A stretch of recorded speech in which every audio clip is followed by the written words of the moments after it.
ओम नमः शिवाय। जय श्री राम। राधे राधे मित्रों, कैसे आप सभी लोग। आशा करता हूँ हमेशा की तरह आप लोग कुशल मंगल से होंगे, अच्छे से होंगे, स्वस्थ होंगे, दूसरों की सहायता कर रहे होंगे, अपने परिवारजनों मित्रों के साथ खुशी खुशी प्रसन्नचित होकर जीवन व्यतीत कर रहे होंगे। ऐसी दुआएं मनोकामना मैं भगवान से आप लोगों के लिए हमेशा से करता हूँ।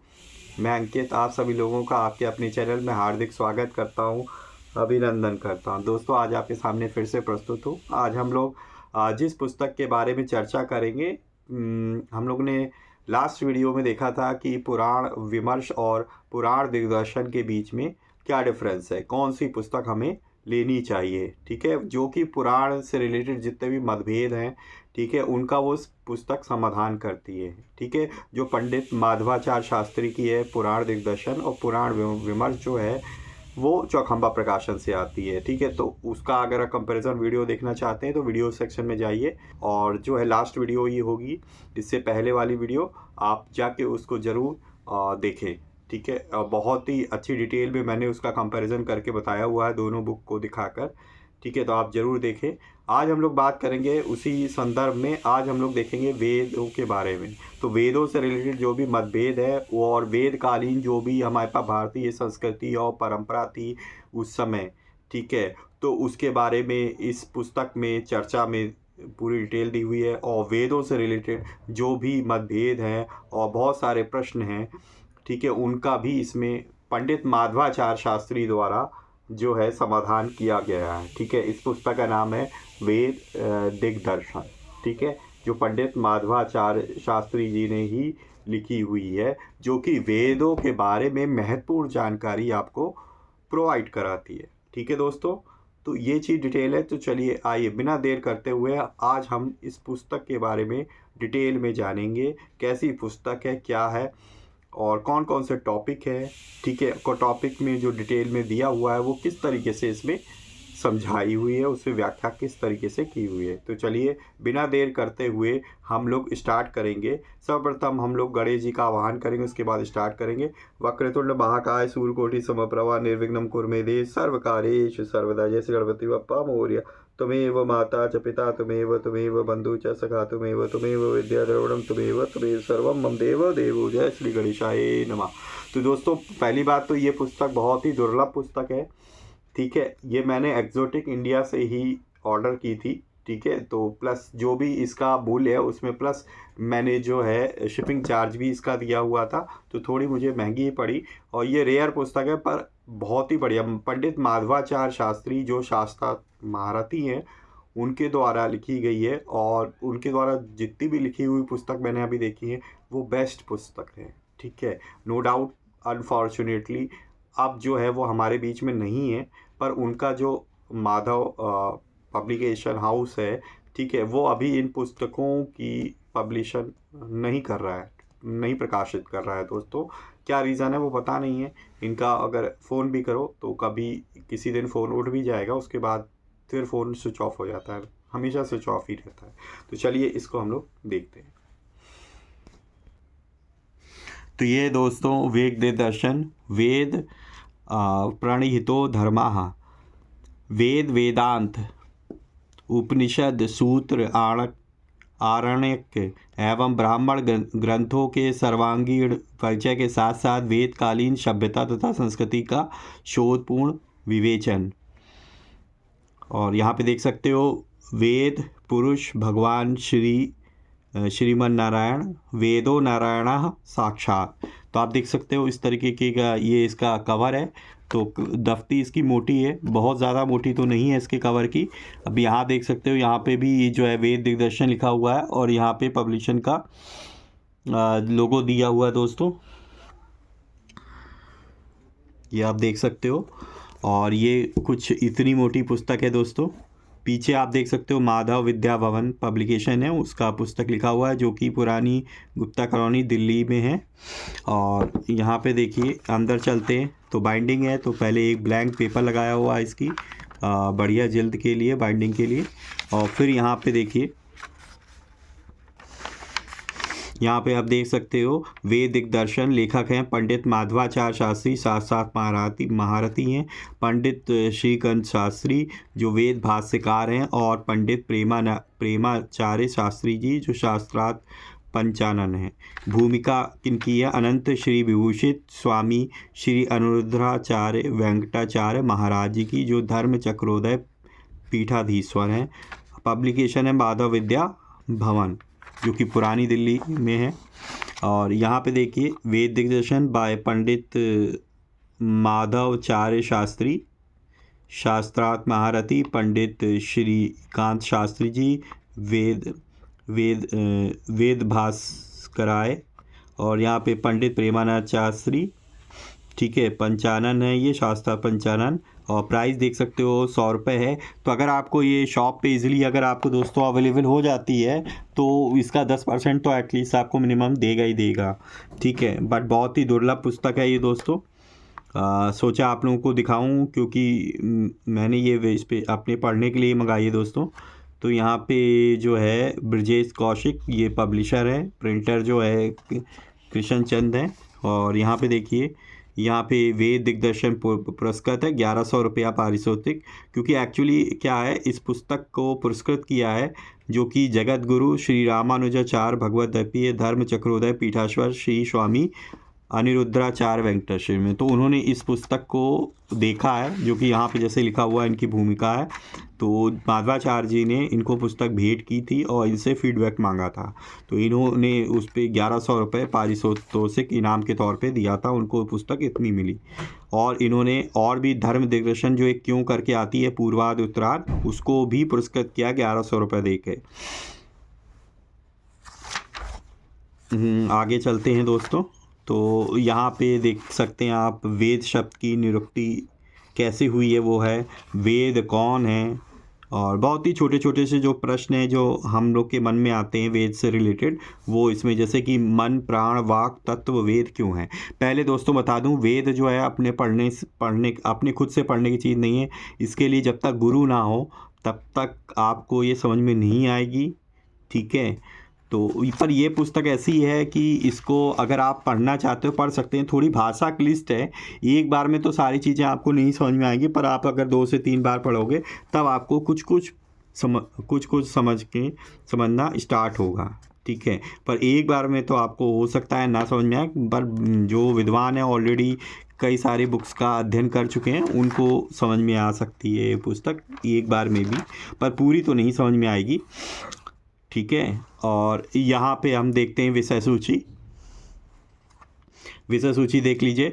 यहाँ पे पहला अध्याय है विश्व वाङ्मय में वेदों का क्या स्थान है, वेद शब्द का अर्थ क्या है, वेद कितने हैं, वेदों का अधिकारी कौन है। तो ये बहुत जस्ट नॉर्मल है, नॉर्मल प्रश्न है, बट उसकी उत्तर और भी ज़्यादा मतलब जटिल हैं।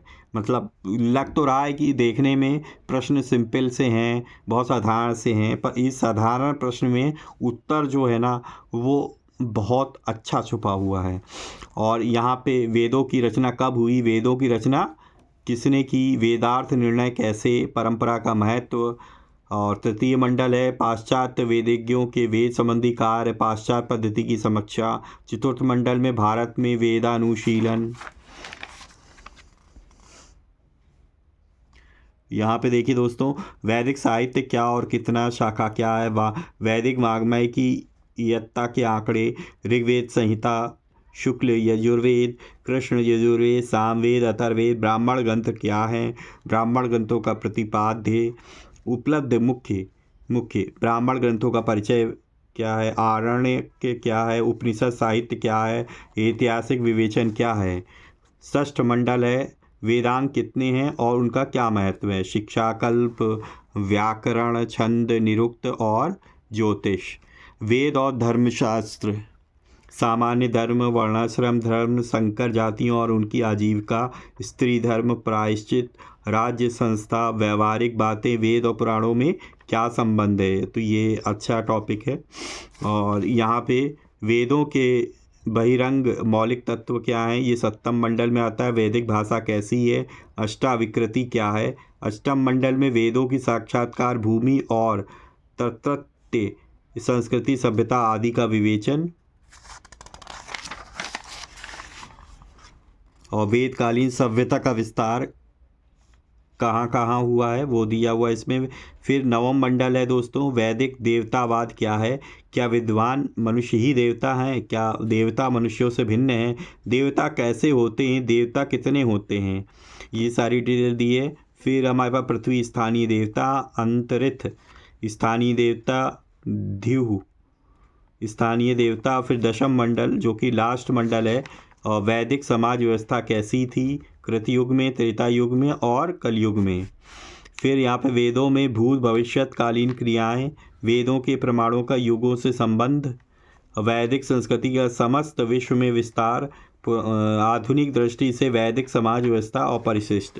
यहाँ पे दोस्तों ये स्टार्ट होता है श्री वेद मात्रे नमः, वेद दिग्दर्शन मंगलाचरण। तो ये दोस्तों मंगलाचरण दिया हुआ है, यहाँ पे सरस्वती माता का चित्र बना हुआ है। यहाँ से प्रथम मंडल स्टार्ट हो गया है जो कि वेद का बता रहा है। वेद शब्द का अपर पर्याय ब्रह्म प्रसिद्ध है। वेद का जो विधि प्रधान भाग है वह तो ब्राह्मण नामना ही सर्वत्र व्यवहृत है। सो ब्राह्मण इदम ब्राह्मणम, इस व्युत्पत्ति लभ्य अर्थ के कारण ही उक्त भाग की ब्राह्मण संज्ञा का स्वारस्य सिद्ध होता है। विश्व वाङ्मय में वेदों का क्या स्थान है, ये चीज़ दिया हुआ है।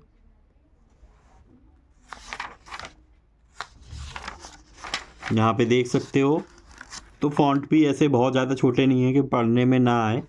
वेद शब्द का क्या अर्थ है, वेद शब्द विद सत्यायाम, विद ज्ञाने, विद विचारणे और विदर लाभे, इन चार धातुओं से निष्पन्न होता है, जिसका अर्थ है कि जिसकी सदैव सत्या हो और जो अपूर्व ज्ञानप्रद हो, जो यही कामुस्मिक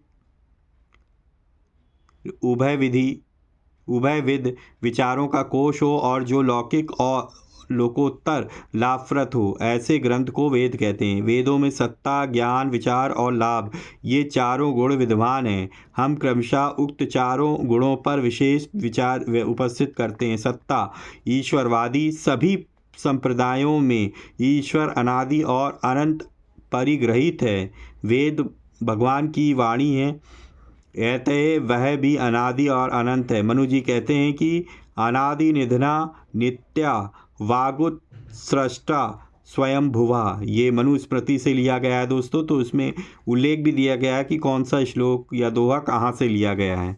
अर्थात वेद स्वयंभू ब्रह्मा की वह वाणी है जिसका कि ना कोई आदि है और ना कोई अंत है, अतः वह नित्य है। ब्रह्मा भी वेदवाणी के निर्माता नहीं पर अपितु यथोपदिष्ट उत्सर्ग प्रदान को कारण उत्सृष्टा ही है। इस प्रकार वेदों की सत्ता त्रिकालाबाधित है। तो इस टाइप से दिया हुआ है, तो बहुत ही अच्छे ढंग से इन्होंने इसकी व्याख्या की हुई है। अच्छा, अब फिर बात आती है दोस्तों कि वेद कितने हैं। तो यहाँ बताया गया है कि वेद 4 हैं। अब देखिए यहाँ पे दिया हुआ है वेदों में एकत्व का व्यवहार।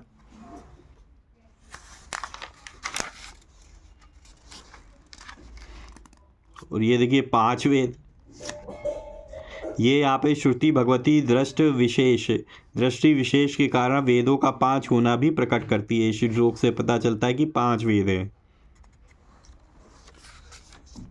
अब यहाँ पे देखिए कि यहाँ पे वेदों की संख्या यत्र 5 भी कही गई है, ठीक है। तो कहीं इतिहास और पुराण को वेदों में 5वां वेद कहा जाता है। यहाँ पे देखिए इतिहास और पुराण को 5 में 5वां वेद कहा जाता है। इतिहास और पुराण को अनंत वेद अनंत विद्याओं के अक्षय कोश हैं, इसीलिए तदत के त्यों ऋग्वेद में मिलते हैं। राणायनीय संहिता है, फिर जैमिनीय संहिता, फिर है सामगान प्रक्रिया, सामगान के प्रस्ताव, उद्दीत, प्रतिहार, उपद्रव और निधन। सब तो नहीं दिखा सकता दोस्तों, पर जो मेन है। अब यहाँ पे बात आती है वेदों की रचना किसने की। तो ये भी महत्वपूर्ण प्रश्न है। वेदों का आविर्भाव कब हुआ, इस प्रश्न की रचना किसने की, इस जिज्ञासा ने भी पाश्चात्य पौरस्त्य सभी वेदानुसंधानताओं को अनादिकाल से आकुल किया है। भारतीय दर्शनकार भी वेदों के अनिर्वचनीय महात्म के सम्मुख यहाँ एक मत से नतमस्तक हैं। वहाँ उनके कर्तव्य के विषय में पर्याप्त विवादग्रस्त दिखाई पड़ते हैं। पाश्चात्य वेदज्ञों ने तो ईसा से 5 से 6,000 वर्ष पूर्व की रचना मानकर उनकी पौरुषेयता का स्पष्ट प्रतिपादन कर दिया। उनका अभिप्राय है कि जिस प्रकार रामायण, महाभारत, रघुवंश आदि लौकिक संस्कृत ग्रंथ व्यास, वाल्मीकि एवं कालिदास आदि द्वारा प्रणीत है, उसी प्रकार वेदों की काठक, कौथुम, तैत्तरीय आदि शाखाएं भी कठ आदि ऋषियों द्वारा रचित है। इसलिए पुरुष कर्तक होने के कारण वेद पौरुषेय एवं अनित्य हैं। कुछ विद्वान दूसरे प्रकार से वेदों के पौरुषेय सिद्ध करते हैं। उनका कहना है कि वेदों में यत्र विशेषकर नाराशंसी गाथाओं के अंतर्गत ऐतिहासिक सम्राटों एवं व्यक्तियों के नाम भी आते हैं। तो यहाँ पे बहुत ही छोटे छोटे जो आप कह सकते हो कि कॉमन जो हमारे पास वेद से रिलेटेड है, वेदांत निर्णय कैसे, वेदार्थ क्षमा करें,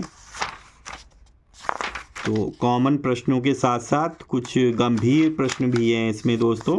मतलब कि जो साधारण प्रश्न नहीं है, थोड़े आप कॉम्प्लेक्स कह सकते हो, तो उसका भी उत्तर यहाँ पे दिया गया है।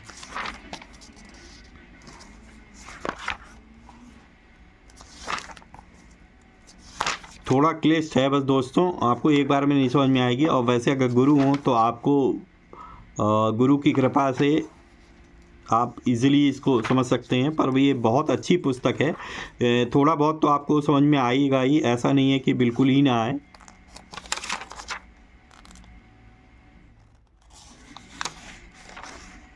वे भारत में वेदानुशीलन,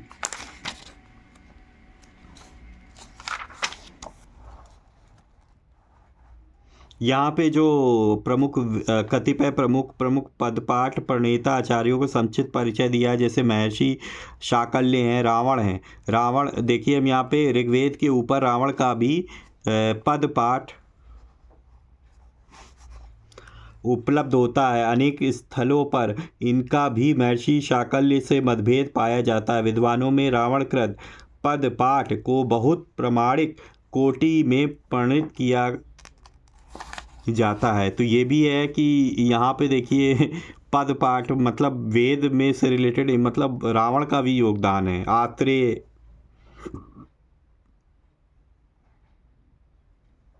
मतलब ऋग्वेद के ऊपर उन्होंने पद पाठ किया रावण ने। और यहाँ पे देखिए गार्गे हैं और स्कंद स्वामी हैं और वेंकट माधव हैं। यहाँ पे सायण हैं। और देखिए कुछ डिटेल इसमें यहाँ पे देखिए इंग्लिश में भी दिया हुआ है, जो कि कोटेशन टाइप की है, किसी ने कही है अगर तो विद्वानों ने। यहाँ पे देखिए रावण है। वाल्मीकि रामायण के वर्णानुसार लंकापति रावण उद्भट विद्वान और वेद विद्या विशारद था। सभी लोग जानते हैं कि वो बहुत बड़ा ज्ञानी थे, सबसे बड़े पंडित थे। तभी जो है हमारे पास समुद्र के पास पहुंचकर कन्याकुमारी के निकट जो है सबसे पहले शिवलिंग की स्थापना करके भगवान राम ने जो है स्तुति करनी चाहिए, तो उसके लिए उन्होंने सबसे बड़े जो भी पंडित जी थे उनको बुलाया था। तो वो पंडित के रूप में उन्होंने रावण को ही निमंत्रण दिया था। तो रावण ने ही आके उनकी पूजा अर्चना की थी समुद्र में, मतलब पुल बनाने से पहले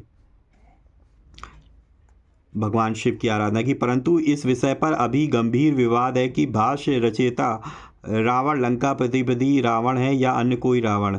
कुछ कहते हैं कि भाष्य ही रावण भाष्य है, जो उच्चारण विभेद से कालांतर में बिगड़ गया है। सायण का रावण बन गया है।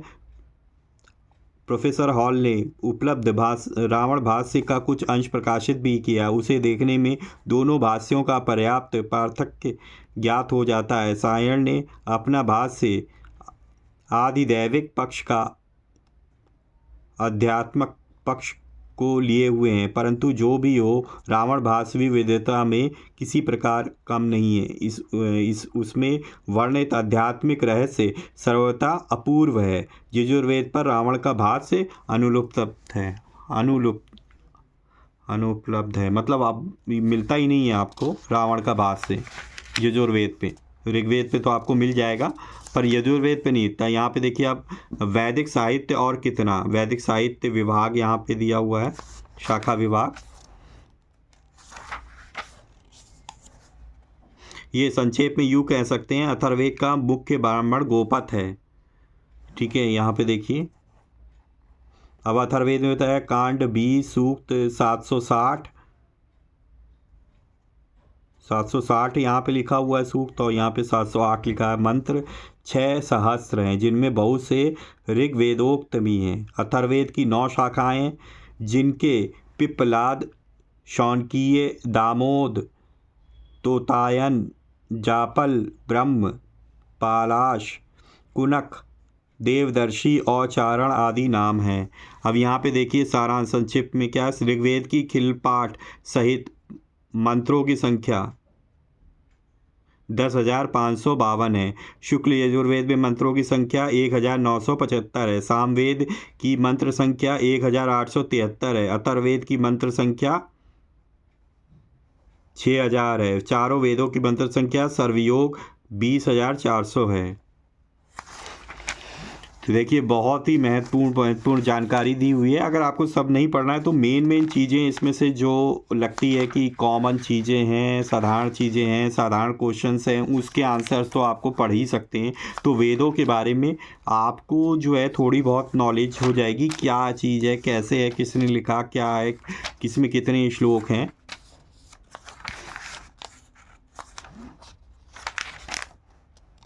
अब देखिए कुछ संहिता दी है, जैसे कौथुम संहिता, और ये देखिए राणायणीय संहिता,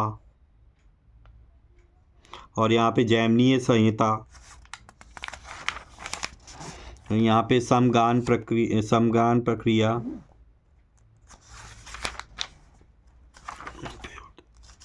ब्राह्मण ग्रंथ क्या है, ब्राह्मण ग्रंथों का प्रतिपाद्य, उपलब्ध मुख्य 2 ब्राह्मण ग्रंथों का परिचय, जैसे क्या है ऐतरेय। ऋग्वेद के ऐतरेय और कौशितकी सांख्यायन 2 ब्राह्मण छपे हैं। इनमें ऐतरेय अत्यंत प्रसिद्ध है। इसमें 40 अध्याय या 8 पंचिका 5 अध्यायों का एक समुदाय है।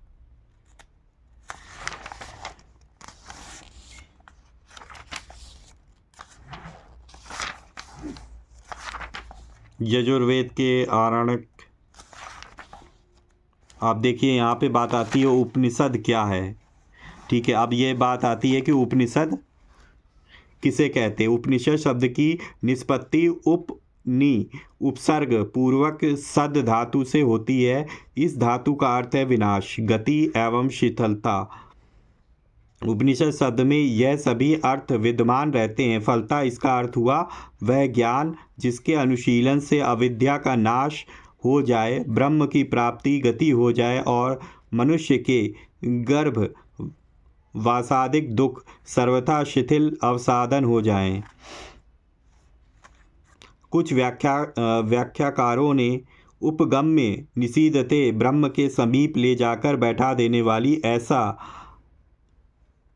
अंतर्भिवित अर्थ भी उपनिषद शब्द का किया है। कोई भी अर्थ हो, उपनिषद वास्तव में वह ब्रह्म विद्या है जो उचित रीति से स्वाध्याय, मनन, अनुशीलन और व्यवहार में आने के बाद मनुष्य को अहम ब्रह्मास्मि उक्त का अधिकारी बना देती। क्षमा करें। उपनिषद कितने हैं? तो नियमानुसार तो प्रत्येक शाखा अपना उपनिषद होना चाहिए था, परंतु मुक्तिकोपनिषद में मुख्य उपनिषदों की संख्या 108 बताई गई है। 108 है, किस में बताई गई है? मुक्तिकोपनिषद में। इसमें अधिकांश मुद्रित रूप में उपलब्ध हैं। इनमें 108 उपनिषदों में भी ईश, कठ, केन, प्रश्न, मांडूक, तैत्तरीय, ऐतरेय, छांदोग्य और बृहदारण्यक, कौसोतकी, श्वेताश्वतर और मैत्रायणीय यह उपनिषद प्राचीनतम और प्रामाणिक माने जाते हैं। जगतगुरु भगवान शंकराचार्य जी ने इन्हीं में से प्रथम 10 पर अपना भाष्य किया है और तदुत्तरवर्ती अन्य आचार्यों ने भी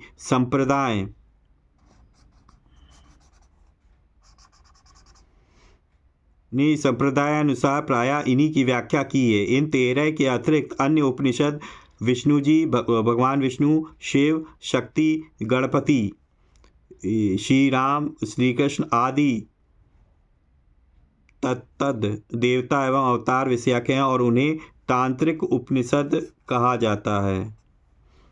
ऊपर लिखित प्रधान उपनिषदों की संक्षिप्त व्याख्या निम्न है।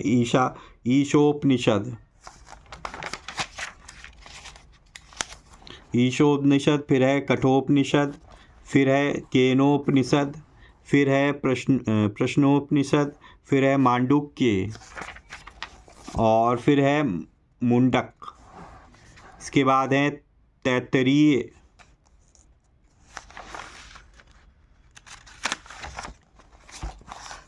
और यहाँ पे ऐतरेय, छांदोग्य और यहाँ पे है बृहदारण्यक। तो इस तरीके से ये इन्होंने 10 उपनिषद हैं। उसके बाद 11वां है श्वेताश्वतर, फिर है 12वां कौशितकी, फिर 13वां है मैत्रायणी उपनिषद। तो ये हमारे पास दोस्तों कैसे हैं? प्रथम 13 उपनिषद हैं 108 में से, जिनके बारे में संक्षिप्त में डिटेल दी, संक्षिप्त में बताया गया। वेदांग कितने हैं और उनका क्या महत्व है?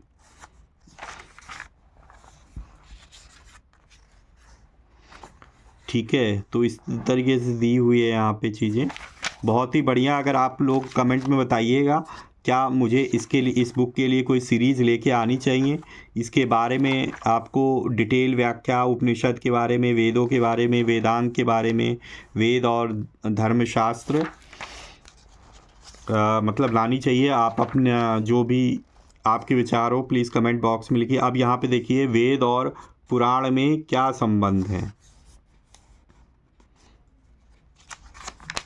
तो इस तरीके से विश्व की उत्पत्ति से पूर्व की दशा सर्वथा अनिर्वचनीय। यहाँ पे कमलासन ब्रह्मा विश्व के रचयिता। अब यहाँ पे देखिए विष्णु भगवान की नाभि से कमल की उत्पत्ति। भूमंडल के 7 समुद्र। तो श्लोक सहित देखिए दिया हुआ। मानव सृष्टि के प्रथम सम्राट पृथु। पृथु ने पृथ्वी का दोहन किया। फिर है दोस्तों इंद्र ने पर्वतों के पक्ष काट डाले और इंद्र ने वत्रासुर को मार डाला। देखिए श्लोक भी दिया हुआ, कहाँ से? श्रीमद् भागवत से लिया है, ऋग्वेद से भी लिया हुआ है। यहाँ पे दधीची की अस्थि से वज्र निर्माण। फिर है वज्र पर फेन लगाकर इंद्र ने नमुची दैत्य को मारा। फिर है त्रिशिरा और षडक्ष विश्वरूप। फिर है अश्विनी कुमारों ने वृद्ध 54 युवा बना दिए। अश्विनी कुमारों ने दधीची के सिर पर घोड़े का मस्तक जोड़ दिया। फिर है देवता मनुष्यों ने पृथक स्वर्गीय प्राणी हैं।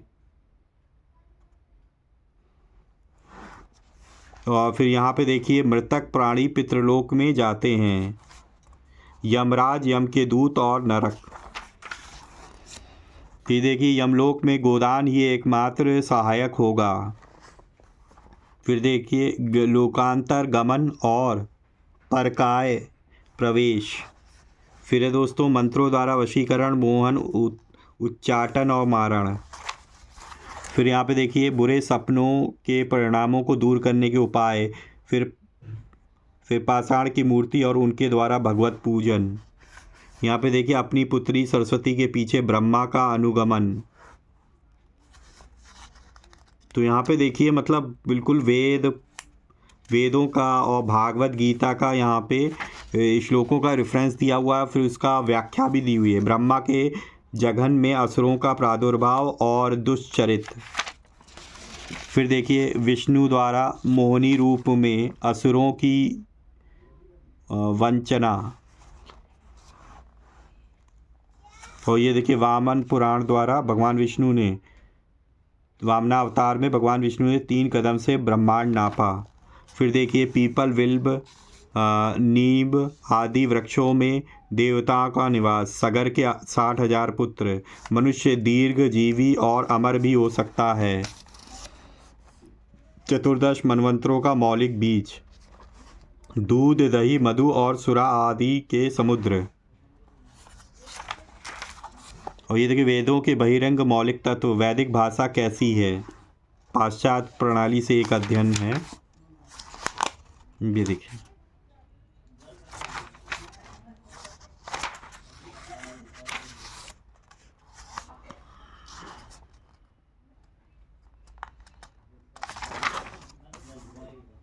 प्रेजेंट सिस्टम टेंस दिए हैं दोस्तों।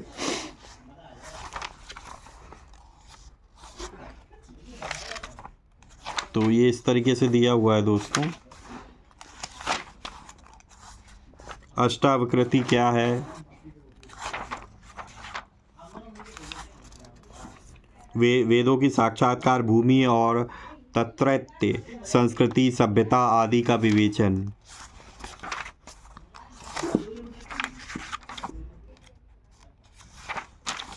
सप्त सिंधु विवेचन दिया है दोस्तों। ये देखिए आर्यों का मूल स्थान कहाँ था, ये भी दिया हुआ है इसमें। वेदकालीन सभ्यता का विस्तार कहाँ कहाँ हुआ। तो बहुत ही अच्छी है, बड़ी हो गई है दोस्तों, पर कोशिश की है कि आपको ज़्यादा से ज़्यादा इस पुस्तक की डिटेल दे सकूं। मतलब क्या क्या है एटलीस्ट इतना दिखा सकूं। अगर आप डिटेल में जानना चाहते हैं और आप चाहते हैं कि इसकी मैं कंप्लीट सीरीज़ बनाऊं, अलग अलग चैप्टर में जो इम्पोर्टेंट चीज़ें हैं वो आपको। ये देखिए देवता कैसे होते हैं। दूसरा है देवता कितने हैं।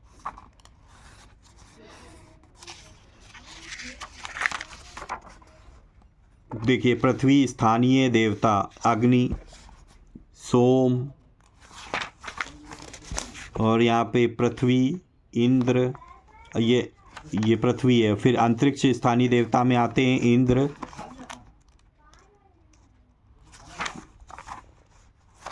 और यहाँ पे देखिए रुद्र, और ये धू स्थानीय देवता में प्रमुख 2 देवता हैं। धू स्थानीय देवता में सूर्य और विष्णु जी। और वैदिक समाज व्यवस्था कैसी थी? पुरातन दृष्टिकोण से समीक्षात्मक अध्ययन। तो ये दी हुई है वैदिकों की वैज्ञानिक प्रगति। वैदिक समाज पुरातन दृष्टि। यहाँ पे देखिए कृतयुग के बारे में। कृतयुग मतलब सतयुग। ये देखिए कृतयुग या सतयुग में प्रत्येक मनुष्य स्वयं शास्य एवं स्वयं ही शासक था। धर्म ही शास्य और शासक भाव का माध्यम था। देखिए फिर यहाँ पे त्रेता युग। ये देखिए त्रेता युग के मनुष्यों की शक्ति क्रमशः मतलब हाथ से होती गई, मतलब कम होती गई, और गुरु शिष्य संप्रदाय द्वारा धर्म कर्म का ज्ञान होने लगा। वेद बीज प्रणव से वेद माता गायत्री का प्रादुर्भाव हुआ, और मातत् से न्याय से त्रस्त प्रजा ने राजा का वर्ण किया। वर्णाश्रम व्यवस्था का पालन करना और कराना शासक का कर्तव्य हो गया, परंतु ब्राह्मणों पर सत्ता हावी नहीं होती थी। आश्रम और पाठशालाओं का सूत्रपात हुआ। अपराध बन जाने पर अपराधी स्वयं राजा के पास पहुंचकर स्वेच्छा से उचित दंड पाना अपना कर्तव्य समझता था। मनुष्य समाज में कोई मद्यपान नहीं करता था, चोरी नहीं होती थी, कोई व्यक्ति जीवनोपयोगी वस्तुओं को गुप्त संग्रह रखकर समाज को अभावग्रस्त बनाने का काम नहीं करता था। व्यभिचार का सर्वथा अभाव था। तो इस तरीके से दोस्तों था, मतलब त्रेता युग के बारे में डिटेल दी गई कि वहाँ क्या क्या नहीं होता था। तो मतलब बहुत ही, क्योंकि राम राज था दोस्तों, फिर यहाँ पे द्वापर युग का था। यहाँ पे क्रम प्राप्त जब मानव शक्ति का और भी ह्रास होने लगा, तब द्वापर युग की व्यवस्था आरंभ हुई। गुरु शिष्य संप्रदाय से उपदिष्ट शिष्य भी जब वेदार्थ जानने में समर्थ ना हो सके, तब शिक्षा, कल्प, व्याकरण, निरुक्त और ज्योतिष और छंदा, इन 6 वेदों के अंगों की आवश्यकता पड़ी। वेद बीज प्रणव और वेद माता गायत्री का उपोद्बलन रूप वेद त्रयी समाधि दृष्ट हुई। तो इस टाइप से है दोस्तों। और फिर यहाँ पे कलयुग, वेद की एक शाखा मात्र का अध्ययन करने से सर्व वेदाध्ययन का फल प्राप्त होने की छूट मिलने पर भी प्राकृत लोक भाषाओं का लिख पढ़ सकना मात्र ही विद्वता का लक्षण अवशिष्ट रह जाएगा। वेद वेदांगों की चर्चा केवल वेद काल की अलौकिक आलोचना सामग्री मात्र का रूप धारण कर लेगी। ठीक है, तो आलोचना ही होती है वेदों की, कोई पढ़ता तो है नहीं। प्रजा का ही राज्य सत्ता का संचालन करेगी। प्रजा ही राज्य सत्ता का, हाँ, तो ये आपका प्रजा का मुखिया ही होता है, जो प्रधानमंत्री, जो प्रजा के द्वारा ही चयनित होके आते हैं, तो वो सही है। जिसके मुखिया अगुआ चोर डकैत की भांति प्रत्यक्ष की व अप्रत्यक्ष रूप से शास्य वर्ग का सर्वस्व अपहरण करेंगे। वर्ण व्यवस्था शिथिल होते होते प्रायः प्रजा ब्राह्मण और ब्राह्मणोत्तर 2 भागों में, ब्राह्मण और ब्राह्मणेतर 2 भागों में विभक्त हो जाएगी। गोत्र संस्था विस्मृत प्रायः और अनाचरण कोटि की होगी। आयु का स्तर गिरते गिरते 20-30 वर्ष मात्र रह जाएगा। ठीक है दोस्तों, तो अभी तो 20-30 नहीं है, पर कलयुग में आने वाले में 20-30 वर्ष रह जाएगा।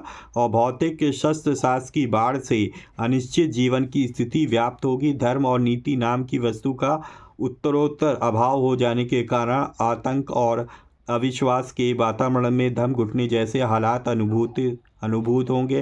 केवल महानगर, महायंत्र, महायुद्ध और महामारी इत्यादि अनिष्टकारी वस्तुओं में महायुग का, तो दोस्तों महामारी आई थी, कोरोना हमारे पास, और युद्ध भी चल रहे हैं साथ साथ। और अभी प्रथम विश्व युद्ध, द्वितीय विश्व युद्ध हो गया, तृतीय विश्व युद्ध के मुहाने पे ही खड़ा हुआ है पूरा संसार।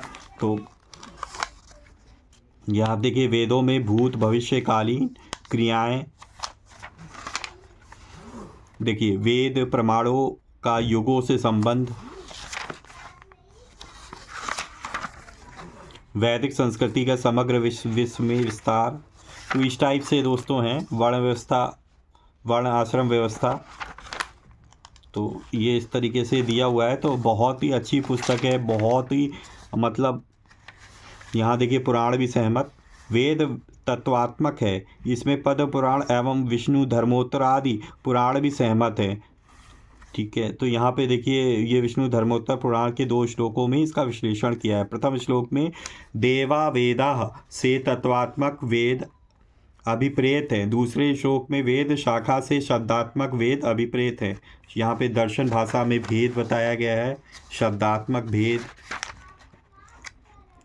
यहाँ पे देखिए वेदों का शाखा भेद बताया गया है, वेद शाखा भेद के प्रकार। और यहाँ पे देखिए वेद अपौरुषीय है, अपौरुषेय है। यहाँ पे देखिए वेदों की प्रतिमा, ऋग्वेद की प्रतिमा, और यहाँ पे यजुर्वेद का शिल्प, सामवेद का शिल्प, अथर्ववेद का शिल्प। तो यहाँ पे देखिए स्वामी अनुरुद्धाचार्य जी ने भी लिखा हुआ है। यहाँ पे देवताओं के भिन्न भिन्न वर्णों, भिन्न भिन्न आयुधों एवं भिन्न भिन्न वाहनों के ध्यान का भिन्न फल भिन्न भिन्न होता है। उसका उल्लेख तंत्र राज्य तंत्र में है। अधिक जिज्ञासुओं को वही देखना चाहिए। तो ये अथर्ववेद का शिल्प दिया है दोस्तों। तो ये है, इसमें अगर हम पृष्ठों की बात करें तो दोस्तों 396 पृष्ठ हैं इसके अंदर, 396 पृष्ठ हैं। तो ये पुस्तक हमारे पास थी, जो मैंने आपको डिटेल में इसमें बताया कि क्या क्या चीज़ है। आशा करता हूँ आपको अच्छी लगी। तो ये थी हमारे पास वेद दिग्दर्शन, ठीक है, जो कि पंडित माधवाचार्य शास्त्री जी की है। तो इसमें जो भी चीज़ें डिटेल में मैंने आपको वेदों की कितनी बढ़िया जानकारी दी है, वेदांत क्या है, उपनिषद क्या है, कितने हैं, कितने श्लोकों की संख्या है, ठीक है, वेदकालीन सभ्यता के बारे में भी दिया हुआ है हमारे पास, तो पूरी डिटेल में है। तो ये छोटी सी पुस्तक आप लोग पढ़ सकते हैं अगर आप लोगों को मिल जाए, क्योंकि बहुत ही दुर्लभ पुस्तक है दोस्तों। अदरवाइज़ आपको ज़रूरत नहीं है, आप पहले जो भी है जो पुराण है वो पढ़िए, और भी जो है श्रीमद् भगवत गीता है, रामायण है, महाभारत है, ठीक है। तो पहले आप वही सब, अगर हम लोग वही सब, मेरे ऊपर भी अलग होता है, वही सब पढ़ लें, ठीक है, तो वो वही हमें बहुत सारी जानकारी देती है, और साथ ही साथ हमें कलयुग में किस तरीके से जीवन जीना है उसकी भी जीवन शैली हमको पता चलेगी कि हमको किस तरीके से किस सिचुएशन में क्या चीज़ कैसे हैंडल करनी चाहिए चीज़ों को, ठीक है दोस्तों। तो अगर आपको वीडियो अच्छी लगी है तो प्लीज़ वीडियो को लाइक करें, और अधिक से अधिक अपने मित्रों परिजनों के साथ ज़रूर शेयर करें, ताकि वो भी इस वीडियो से कुछ लाभान्वित हो सके, कुछ महत्वपूर्ण जानकारी प्राप्त कर सकें, ठीक है दोस्तों। अगर आप पहली बार मेरे चैनल पे आए हो, इस तरीके की अनबॉक्सिंग और रिव्यूज़ वाली वीडियो देखना आपको पसंद है, साथ ही साथ ग्रंथों की जो पौराणिक कहानियाँ हैं, रहस्यमयी कहानियाँ हैं, भगवान से रिलेटेड, पुराणों से रिलेटेड, वो मैं आपके सामने लाता रहता हूँ, ठीक है। आप लोगों को कथा भी सुनाता रहता हूँ, जैसे कि अभी मैं भगवान कल्कि की कथा आपको सुना रहा हूँ। साथ ही साथ गीता माधुर्य जो एक छोटी सी पुस्तक आती है, दिखाता हूँ आप लोगों को। तो इसकी सीरीज मैंने की हुई है, इसमें अध्याय 5 तक मैंने सुना दिया है आपको, प्रश्न उत्तर शैली में राम सुखदास जी ने लिखा हुआ है। तो प्रश्न उत्तर के फॉर्म में है, सिंपल भाषा हिंदी में है, तो आसानी से समझ आएंगे, तो ज़रूर जाके सुने। प्लेलिस्ट में मैंने इसकी पूरी प्लेलिस्ट बनाई है। दूसरी चीज़, कल्कि पुराण की कथा की भी मैंने जो है इसमें द्वितीयांश के 2-3 अध्याय तक पढ़ा दिया है, सुना दिया है आपको, ठीक है। तो जाके ज़रूर सुने, इसकी भी मैंने प्लेलिस्ट बना रखी है, ठीक है दोस्तों। तो इसी तरीके से भगवान की भक्ति करते रहिए, अपने परिवारजनों मित्रों के साथ खुशी खुशी प्रसन्नचित होकर मंगलमय जीवन व्यतीत करिए, और हाँ, हमेशा की तरह किसी न किसी पर्सन के हेल्प करने की ज़रूर कोशिश कीजिए। मिलेंगे नेक्स्ट वीडियो में, तब तक के लिए जय श्री राम, राधे राधे मित्रों, हर हर महादेव।